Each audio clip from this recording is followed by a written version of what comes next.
Bom, gente, então como vocês viram que eu falo pra caramba, eu tive que dividir e esta é a parte 2. Então a gente pode chamar, por exemplo, assim, febre mata, doutor? No geral, a convulsão febril, como eu falei, como ela é uma subida rápida, ela acontece logo no começo da febre. Tá? Então a criança muitas vezes convulsiona quando ela está com a temperatura corpórea, por exemplo, de 37,1, 37,2, 37,5 no máximo, que é uma temperatura que no geral ninguém indica dar remédio, a não ser que saiba que essa criança tem um antecedente de convulsão febril. Então assim, e aí como é que faz então? E como é que eu medico isso? Como é que eu vou resolver essa questão? No primeiro momento a gente não vai saber que uma pessoa tem convulsão febril. A gente vai saber, infelizmente, quando acontecer. Como eu disse para vocês, é no máximo em 2% das crianças e eu vou dizer que na minha casuística de vida, esse número não chega nem a 1%.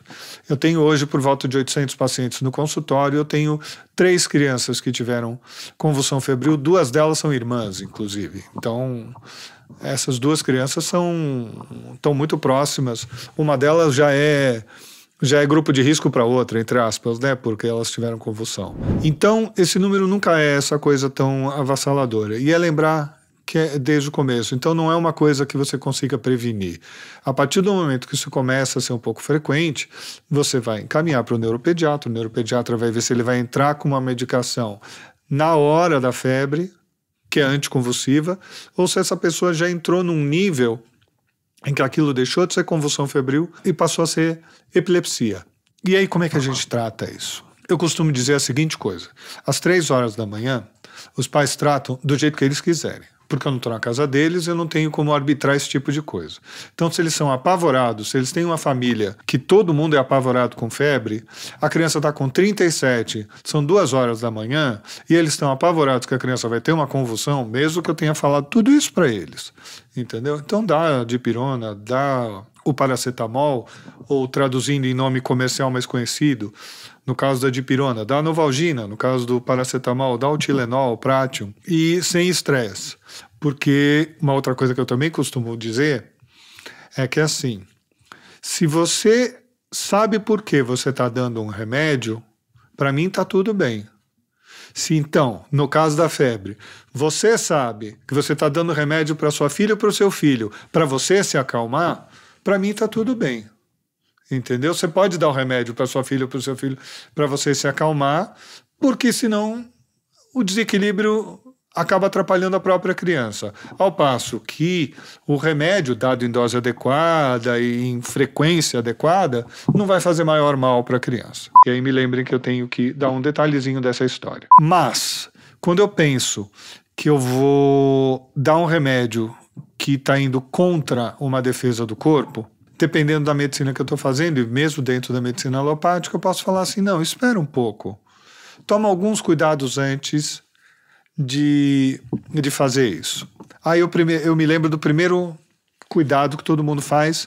Ah, então vamos dar um banho morno.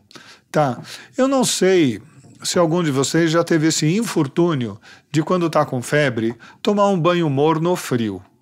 Tá, eu me lembro até hoje dos meus 8 anos de idade, quando eu tive uma febre de 39,5, minha mãe me botou no banho morno e eu me senti como um praticante de umbanda ou candomblé fazendo um trabalho embaixo de uma cachoeira às 2 horas da manhã, gente. É um gelo isso. Dá um frio do cão. Aí o que acontece? A pessoinha já está meio devagar porque ela está com febre, a gente precisa falar disso. Aí eu ponho essa pessoa num banho frio. Ela fica toda roxa. A pele dela fica toda roxa, de frio. E ela começa a tremer, de frio. Ela tem calafrio, ela está gelada. Aí a pessoa vai e fala que isso é uma convulsão febril. E isso é aquilo que eu tinha falado que já aconteceu várias vezes. Gente que vai para a escola, o professor da escola ou alguém da escola fala que a criança teve uma convulsão. Eu ligo lá e o que a criança teve é uma sacanagem de quem botou esta pobre pessoa num banho morno quando ela está morrendo de frio. Então, se ela está morrendo de frio, o natural seria que a gente a esquentasse. Então, isso também vai contra o senso comum da nossa cultura. Mas é isso que acaba precisando fazer. Essa criança está pedindo por calor. Tanto que ela está pedindo por calor que ela pode fazer calafrio, que ela pode fazer tremor muscular, porque quando a gente treme o músculo, quando a gente agita os músculos, a gente esquenta. É só pensar quando você está... A gente, como brasileiro, está andando, por exemplo, numa rua de uma cidade europeia ou de Nova York no inverno. Cara, você começa a dar pulinho na rua, você dá uma corridinha, entendeu? Você começa a se mexer para ver se você esquenta. Então, é o movimento muscular que está trazendo calor. Então, eu vou lá, eu aqueço a criança. Ah, mas isso vai dar convulsão. Como eu já falei, não é a temperatura, porque você pode até conseguir esquentar a criança naquele momento do calafrio, mas não é a temperatura o parâmetro, é a velocidade. E se você agasalhar uma pessoa, a pessoa não esquenta de um minuto para o outro. E aí, se eu estou pensando em defesa, eu tenho essas outras duas possibilidades terapêuticas, que são a medicina homeopática e a medicina antroposófica, que dão um tratamento que é para ajudar o corpo a conseguir se defender. No caso da antroposofia, ela vai fazer metade de uma coisa e metade de outra, ela vai ajudar o corpo a conseguir essa febre o mais rápido possível para se defender, tá? E ela vai, ao mesmo tempo, ajudar que a temperatura corpórea baixe. Quando eu penso em homeopatia, eu estou pensando em ajudar o corpo a fazer todo o processo que ele precisa para se defender, de forma que ele faça o menor número de episódios de febre, tá? E possa, o mais rápido possível, sair de uma situação em que a criança está fazendo febre a cada 4, 5 horas para uma situação em que ela vai fazer uma febre a cada 12 horas, que a temperatura deixou de subir tanto, começa a subir menos e daqui a pouco essa febre sumiu. Isso não é irreal, isso é um fato que acontece quando a gente faz esse tipo de tratamento. E aí, por último, eu vou falar uma coisa para vocês, que é uma alegoria que eu inventei, entre aspas, do que é um fenômeno do seu corpo ser atacado, tá? O nosso corpo ser atacado, e quando a gente vê uma das exteriorizações disso é a febre, a gente vai pensar no nosso corpo, ou no corpo dos nossos filhos e filhas, como se eles fossem um castelo medieval sendo invadido. Se o castelo medieval está sendo invadido, todo mundo vai para as ameias do castelo para defender o castelo. Não fica ninguém nem brincando no salão principal do castelo, tá? Então, a pessoa para de ter essa atividade de brincadeira, ela fica amuada, ela fica quieta, porque ela poupa a energia dela para usar, para se defender do que vem de fora. Existe uma movimentação intensa dentro do castelo, tá? Para levar recursos, para levar energia, para levar combustível para as ameias do castelo, para a gente defender esse castelo. Então, o que acontece? O meu coração acelera. Então, antes mesmo da minha temperatura externa começar a ficar acima de 36,5, o meu coração acelera. Então, esse é um bom prenúncio e eu falo isso para os pais e mães que frequentam lá o consultório.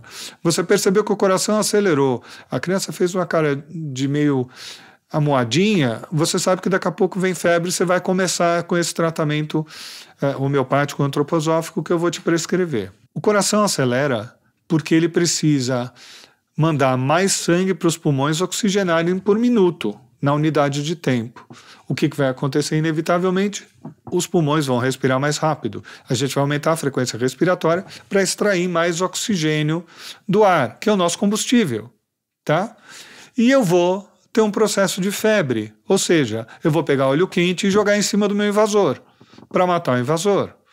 Então, vou fazer só um paralelo. Quando a gente começou a ter algum controle sobre a disseminação do vírus da AIDS, as pessoas conseguiram chegar ao resultado de que, assim, se você deixar uma amostra de sangue a 56 graus por 20 minutos, você erradica o vírus da AIDS daquela amostra de sangue. Então, o calor serve para a gente erradicar os bichos. E é por isso que o nosso corpo faz isso.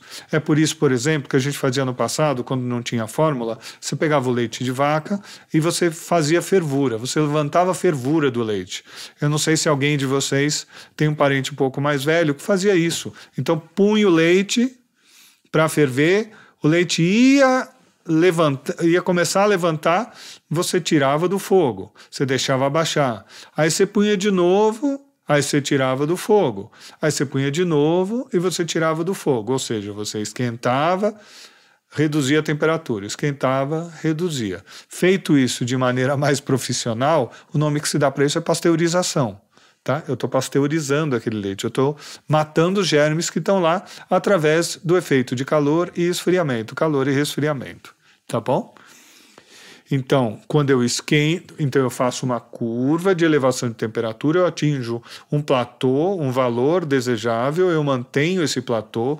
No geral, essa subida pode demorar alguma coisa como de 15 minutos até pessoas como eu, por exemplo, que levam 1h30 para conseguir atingir essa temperatura pífia de 38 graus, por exemplo, no meu caso. Aí você fica mais ou menos meia hora, 40 minutos com a temperatura elevada e depois a temperatura do teu corpo vai cair com a transpiração. Então você transpira, ao ter água na pele, a pele vai roubar calor da tua pele para evaporar.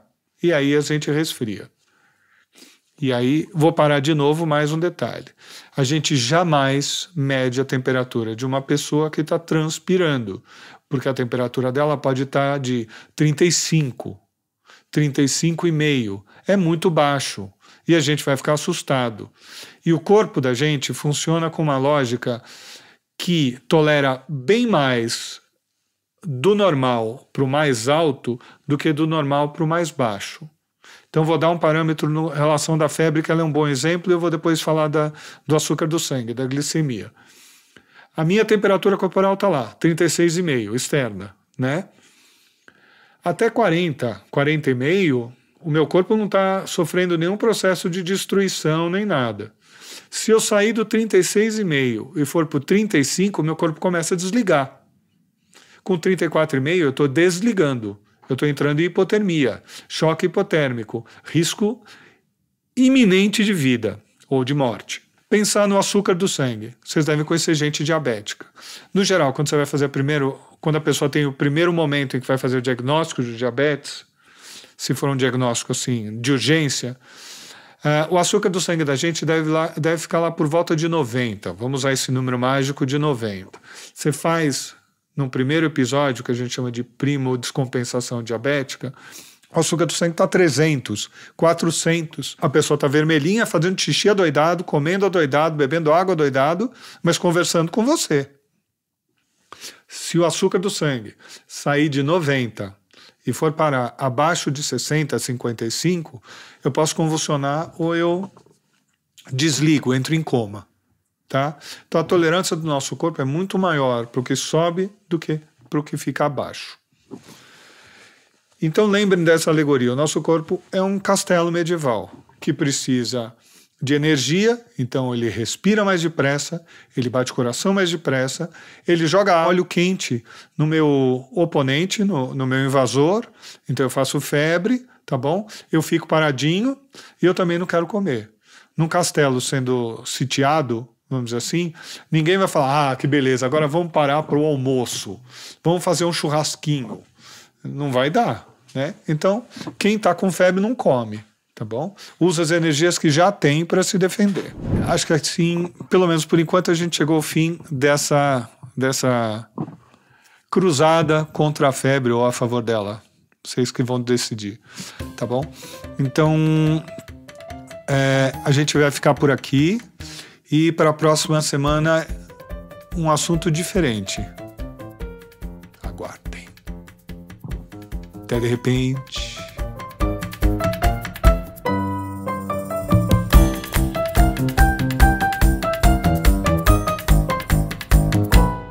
Este podcast foi editado por Felipe Mux.